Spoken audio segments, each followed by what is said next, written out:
نحمده ونصلي على رسوله الكريم أما بعد رب اشرح لي صدري ويسر لي أمري واحلل عقدة من لساني يفقهوا قولي۔ دینی رہنمائی کی مجلس نمبر 109 میں سبھی سامعین کی خدمت میں السلام علیکم ورحمۃ اللہ وبرکاتہ عرض ہے۔ آج کی مجلس کا پہلا سوال یہ ہے کہ کرونا یعنی کووڈ-19 کے سلسلے میں آج کل ویکسینیشن کی تحریک چل رہی ہے اور جا بجا حکومت کی طرف سے بھی ویکسین لگانے کی ترغیبات دی جا رہی ہیں، تو اس سلسلے میں سوال یہ ہے کہ شرعی طور پر اس طرح کی ویکسین لگانا درست ہے یا نہیں، اس بارے میں ہماری رہنمائی فرمائیں۔ تو جواباً عرض ہے کہ یہ کرونا یا کووڈ-19 ایک بڑا مہلک مرض ہے۔ اس کی کوئی باقاعدہ دوا اب تک ایجاد نہیں ہوئی ہے، البتہ ویکسین کے ذریعے سے اس مرض سے بچاؤ کی کسی حد تک تدبیر کے طور پر کوشش کی جا رہی ہے۔ یہ ویکسین دراصل اللہ تعالیٰ کی طرف سے جو انسانی جسم میں مدافعاتی نظام رکھا گیا ہے اس کو مؤثر بنانے میں مدد دیتی ہے۔ یہ اس ویکسین کا اصل کام ہے، اور شریعت میں ہمیں یہ حکم دیا گیا ہے کہ ہم اپنی جان کی حفاظت کے لیے جو بھی جائز تدبیریں ہو سکتی ہیں ان کو ہم اختیار کریں۔ انہی تدبیروں میں سے موجودہ زمانے میں ایک تدبیر یہ ویکسین بھی ہے، اس لیے شرعی طور پر اسے لگوانے میں کوئی حرج نہیں ہے، اسے خلاف شریعت قرار نہیں دیا جائے گا۔ اور اگر یہ کہا جائے کہ اس میں بعض اجزاء ایسے ہیں جو شرعی طور پر قابل اشکال ہیں،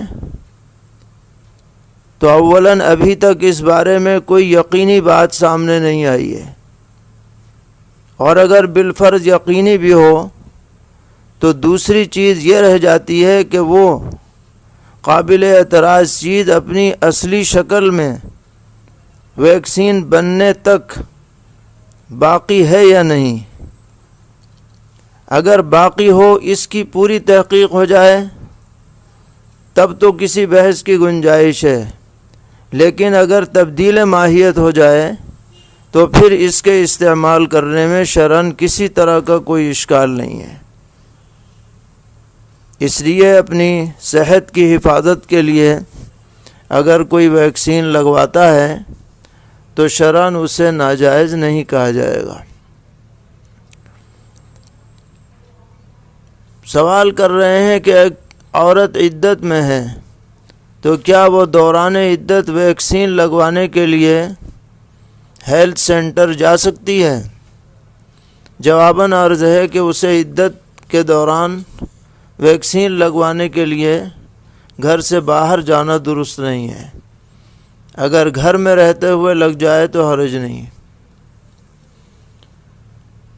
سوال کرتے ہیں کہ رنج و غم یا خوشی کے مواقع پر بولے جانے والے دعائیہ کلمات جیسے انا للہ و انا الیہ راجعون، الحمدللہ، سبحان اللہ، ماشاء اللہ، یا السلام علیکم ورحمۃ اللہ وبرکاتہ، ان کلمات کو ہندی یا کسی اور زبان میں لکھ سکتے ہیں یا نہیں؟ جواباً عرض ہے کہ اگر محض ذکر اور دعا کے طور پر یہ کلمات کہے جائیں اور پڑھے جائیں تو کسی بھی زبان میں لکھ سکتے ہیں، لیکن جب قرآنی آیت کے طور پر لکھا جائے گا تو اسے صرف عربی ہی میں لکھا جائے گا، کسی اور زبان میں لکھنے کی اجازت نہیں ہوگی۔ پوچھ رہے ہیں کسی حادثے پر اظہار افسوس کرنے کے لیے آج کل یہ طریقہ ہے کہ مجلس کے سبھی لوگ 2 منٹ تک خاموشی اختیار کرتے ہیں۔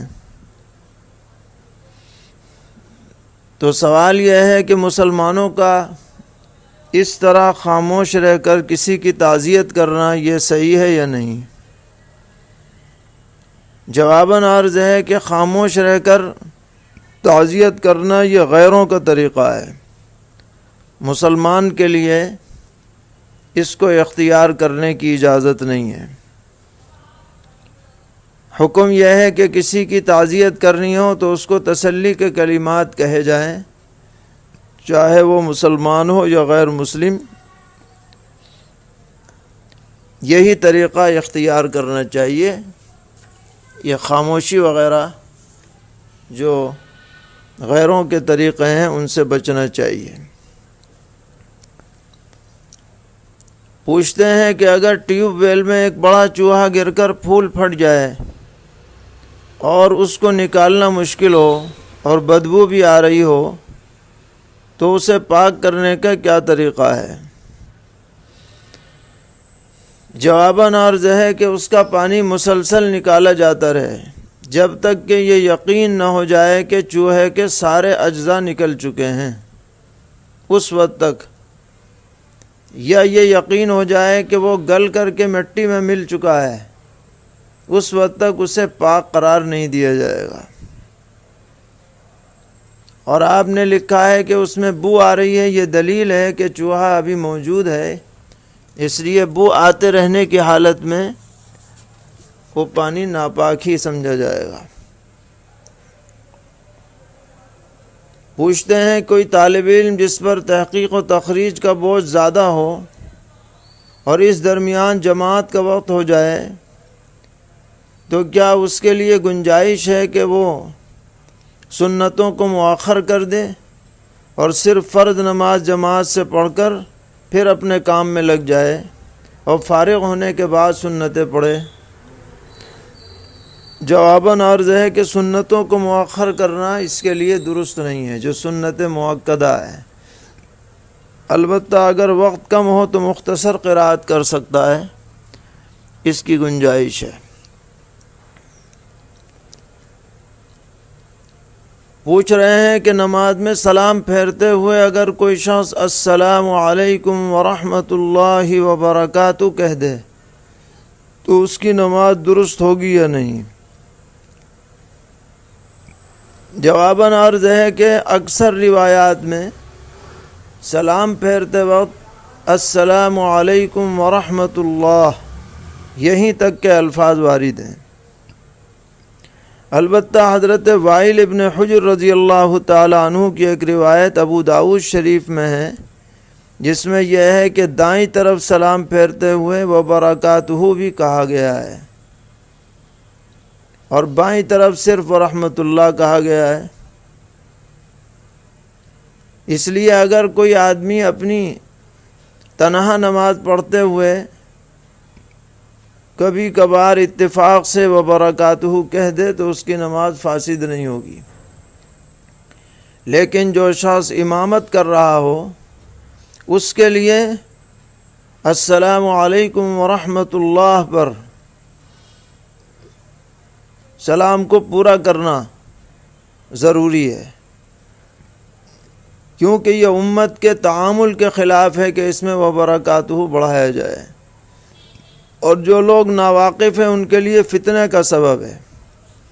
لہذا جس بات پر امت عمل کرتی چلی آ رہی ہے شرقاً و غرباً شمالاً و جنوباً، اسی پر قائم رہنا چاہیے، اور ایک منفرد روایت میں جو اضافہ ہے اس کو عام نہیں کرنا چاہیے، اس سے لوگوں میں خواہ تشویش پیدا ہوتی ہے۔ پوچھتے ہیں کہ امام نے سورہ تطفیف میں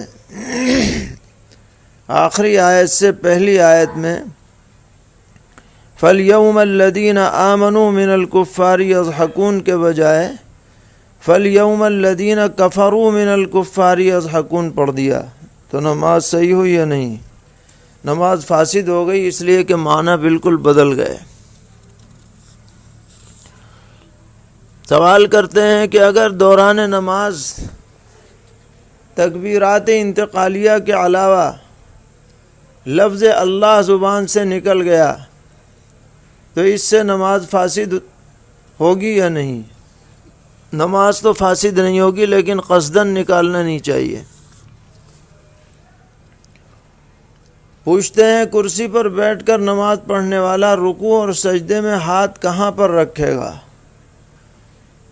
کیا ہوا میں اٹھا کر رکھے گا یا گھٹنے ہی پہ رکھے رہے گا؟ جواباً عرض ہے کہ بس گھٹنے پہ رکھے رہے گا، ہاتھ ہوا میں معلق کرنا یہ کہیں ثابت نہیں ہے۔ بس یہ ہے کہ رکوع کے مقابلے میں سجدے میں زیادہ جھکے گا۔ سوال کرتے ہیں کہ ہماری کھیت کی زمین ہے جس میں 40 سال پرانی قبر ہے، اس کے ارد گرد اینٹیں بھی لگی ہوئی ہیں، اب ہمارا ارادہ اس کھیت میں مکان بنانے کا ہو رہا ہے، تو کیا قبر کی جگہ کو ہموار کر کے اس پر مکان یا بیت الخلا بنا سکتے ہیں یا نہیں؟ تو جواباً عرض ہے کہ ملکیت والی زمین کی پرانی قبر جس میں میت اپنی حالت پر موجود نہ ہو، مٹی بن گئی ہو، اس کو برابر کر کے وہاں کچھ بھی بنایا جا سکتا ہے، شرعاً اس میں کوئی حرج نہیں ہے، لیکن یہ ملکیت والی زمین میں ہے اور جو وقف کی کیا جائے گا۔ پوچھ رہے ہیں کہ ہماری زمین میں موسم کے لحاظ سے اناج، چاول، گنا وغیرہ پیدا ہوتا ہے۔ اناج اور چاول تو گھر میں استعمال ہوتا ہے اور گنا مل میں جاتا ہے، اور کئی مہینے بلکہ سال بھر کے بعد اس کے پیسے ملتے ہیں۔ تو سوال یہ ہے کہ اس پیداوار سے ہم زکوٰۃ نکالیں 2.5% فی سینکڑا کے حساب سے یا 10واں 20واں حصہ نکالیں؟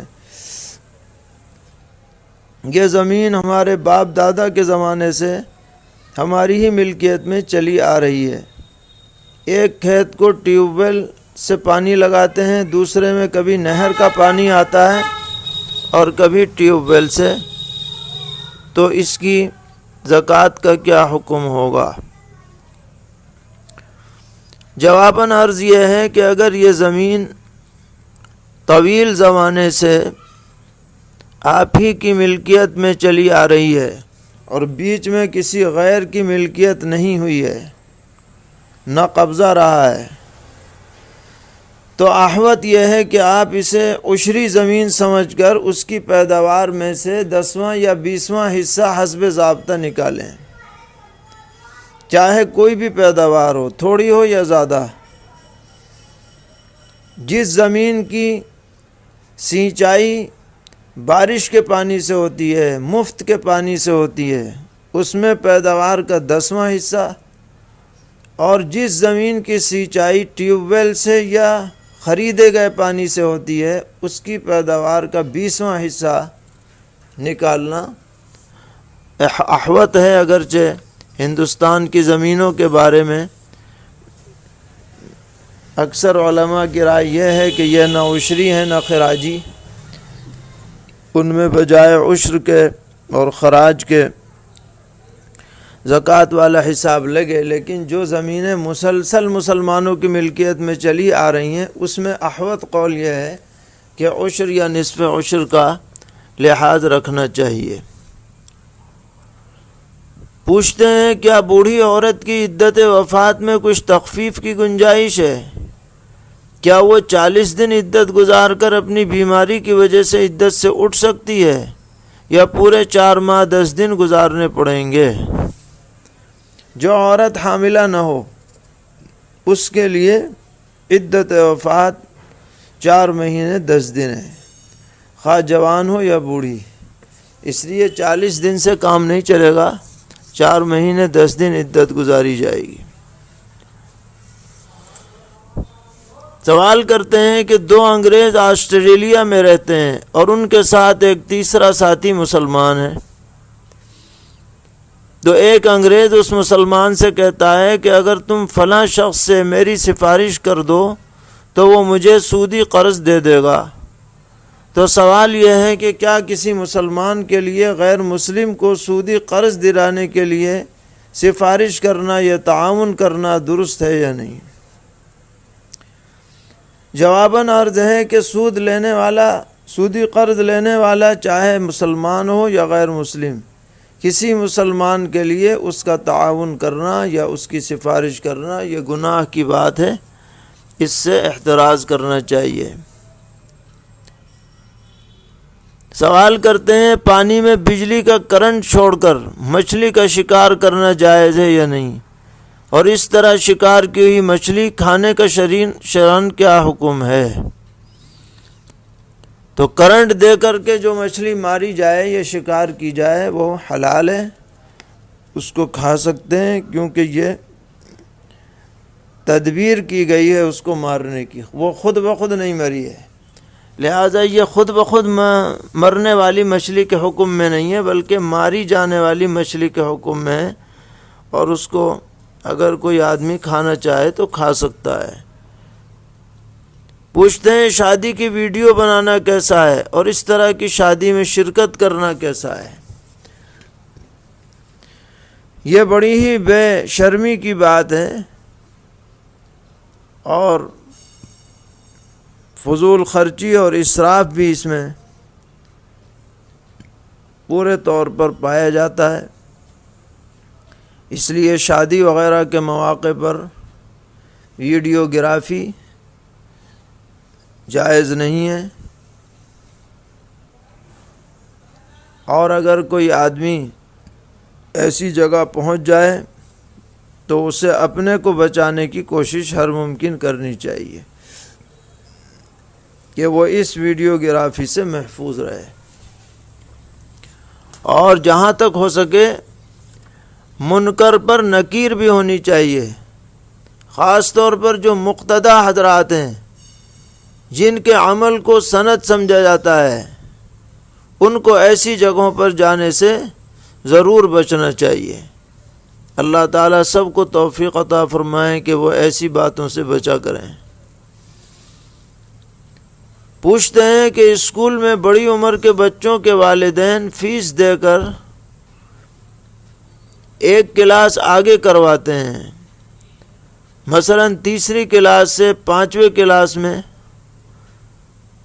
تو اسکول کے ذمہ داروں کے لیے سال آگے بڑھانے کی فیس لینا جائز ہے یا نہیں؟